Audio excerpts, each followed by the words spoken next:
Unlike Congressman Russell, this has been our first opportunity to engage OTA in a conversation. Information regarding this project has not been satisfactory to the impacted citizens of Eastern Oklahoma County. We're behind the ball on Driving Forward program as far as getting that information out. Let me share with you a bit about the citizens of Eastern Oklahoma County. We are diverse communities with a focus on being good stewards of our land. I am an example of a multi-generational family who farms their homestead and cherishes the legacy of our ancestors. My family seeks to share this legacy with our next generation. The majority of the citizens living in Eastern Oklahoma County selected their communities due to its rural environment. For the most part, it is rural, as this has been the vision of those who choose to live there. Our communities are interconnected through our local schools, commerce, places of worship, and our support infrastructure. The neighbors you see here today represent multiple communities against the proposed turnpike. How is it that Oklahoma, with a population of 4 million people, has more than double the number of turnpikes than California, whose population is 38.8 million? Oklahoma is 42% smaller than the land mass of California. There are many larger states that are able to manage without a single toll road.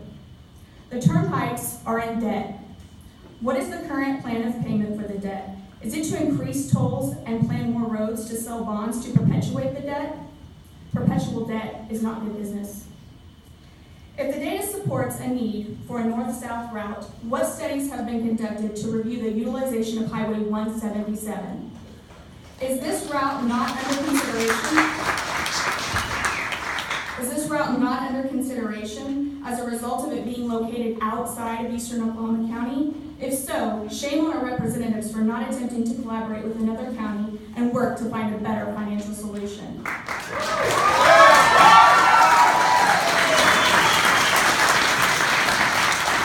In addition, where can we find a study to support the north-south route? Many of our residents have small businesses whose income is generated or supplemented by their land. Examples include farms, vineyards, auto repair shops, and a much-loved equine rescue. The suggested turnpike will have an extremely negative effect on impacted lands. In addition to the disruption to small businesses, there are a multitude of issues related to noise, air, and specifically water pollution that will directly impact the surrounding areas. The town of Harrah has multiple DEQ findings related to contaminated water. How will this issue be addressed when the turnpike will only exacerbate the issue? What about our already stressed emergency services? The turnpike, dividing city services, specifically in Harrah, will certainly stretch their already strained resources to respond to emergency situations. How will OTA address these issues to ensure the health and safety of our residents? A few years down the line, do we really want to be a Flint, Michigan? We have many concerns regarding this project. Communication has not been robust. The placement of the X's on designated roads and private land has caused anxiety, as explanations to the communities have not been adequately provided. To date, OTA's plan to hire a PR firm has not bridged the huge communication gap. An example of this was having surveyors flying over the properties, photographing the terrain. This is extremely poor program management by OTA and not getting the message out to the communities. The Luther Register reported a quote from Neil McCaleb on 14 January regarding the petition. Mr. McCaleb is credited as saying a lot of them, the signers, are out of state, but it gets our attention, and I understand some of them are coming to the authority meeting on 26 January. It is ironic that Mr. McCaleb is highlighting petitioners that are not in state, as the funding for this project will come from many resources that are outside of Oklahoma. Funds to facilitate this project are funded globally. Will Mr. McCaleb refrain from accepting funding resources outside of our state? There's also concern about the funding of this project. According to OTA's comprehensive report year ending 31st December 2014, turnpike bond sales must be approved by the Council of Bond Oversight and must comply with all rules and regulations of the U.S. Treasury Department and the U.S. Security Exchange Commission. To date, we understand that this action has not taken place and the schedule is not known. This is very concerning when, according to today's agenda, you are already in the negotiating phase regarding construction contracts. What exactly is the financial plan? And more importantly, are federal security improvement funds being used?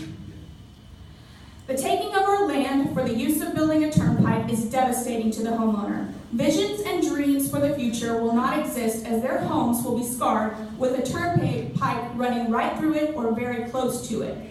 Eminent domain is very unsettling and the process is not well articulated on your site. Regardless of the number, you will destroy homes, dreams, and futures. You will propose compensation for something that is simply not for sale.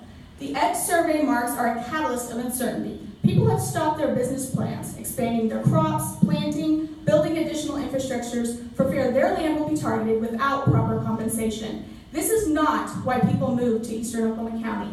In addition, you have sprung this plan on the people without hearing their voices. This is unacceptable. In addition to the questions I've already mentioned, I've also included a list of questions that have been asked by the residents. This list is not inclusive, and we urge the board to meet with us to provide more information. The board needs to answer the following questions and place the responses on the OTA website. Copies of the questions are provided. Why weren't any public hearings held regarding the proposal of the Eastern Oklahoma County loop before the governor and the OTA made the decision? We understand meetings were held with the Eastern Oklahoma County Partnership, but that entity does not represent the whole of Eastern Oklahoma County, and the funding of Turnpike should not be for economic purposes, which are what the Eastern Oklahoma County Partnership represents. What is the upcoming schedule for EOC briefings by OTA? What exactly is the number of homes and businesses that you anticipate displacing? Why are we not using the existing north-south routes? Highway 177 is a perfect example. Do we really need to waste $300 million building a redundant road? How did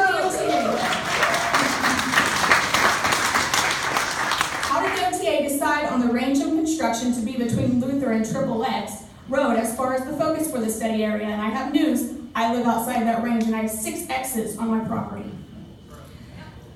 This is very important. What east-west roads will be permanently closed as a result of the turnpike, or will you be building overpasses over every crossroad? Because this is going to split our town. Where will access points be located? What is the data that indicates that a turnpike is going to benefit the targeted area economically? If you look at towns along I-44, specifically Stroud, I would say that they can make a pretty good argument against the focus on economic growth promised with this project.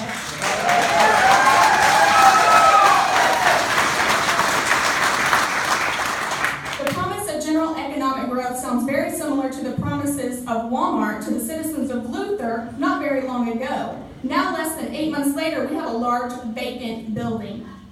Based on the survey information you've received thus far, have you narrowed the study area any further? What is the timeline for the proposed construction project? How long will citizens have to move once they are notified that their property will be confiscated or subject to eminent domain? How will people living in modular homes be able to transport their homes if their land is impacted? Do you have plans to support citizens whose properties will not be bought but will be affected based on the proximity to the turnpike?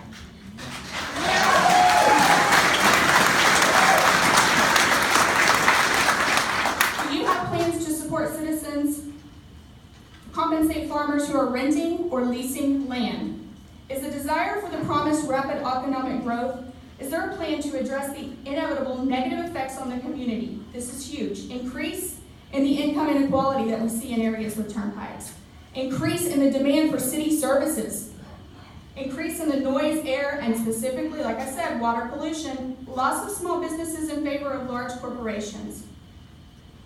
Also, and finally, we have noticed a potential conflict of interest with the current interim board of OTA and an Eastern Oklahoma County home developer and real estate agent. Has the board reviewed this conflict of interest?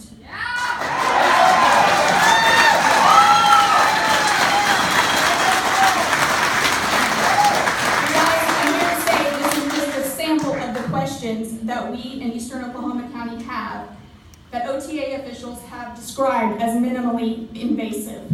Not for sale! Thank you.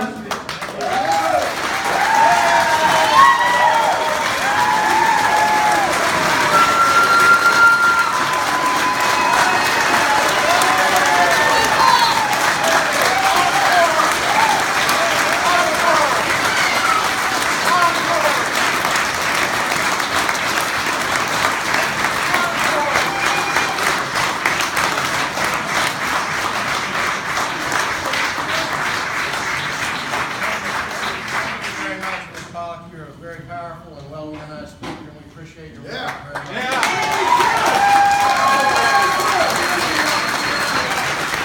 And also, now speaking for the proponents is the mayor of Choctaw, Randy Ross. He, sir, will have 10 minutes.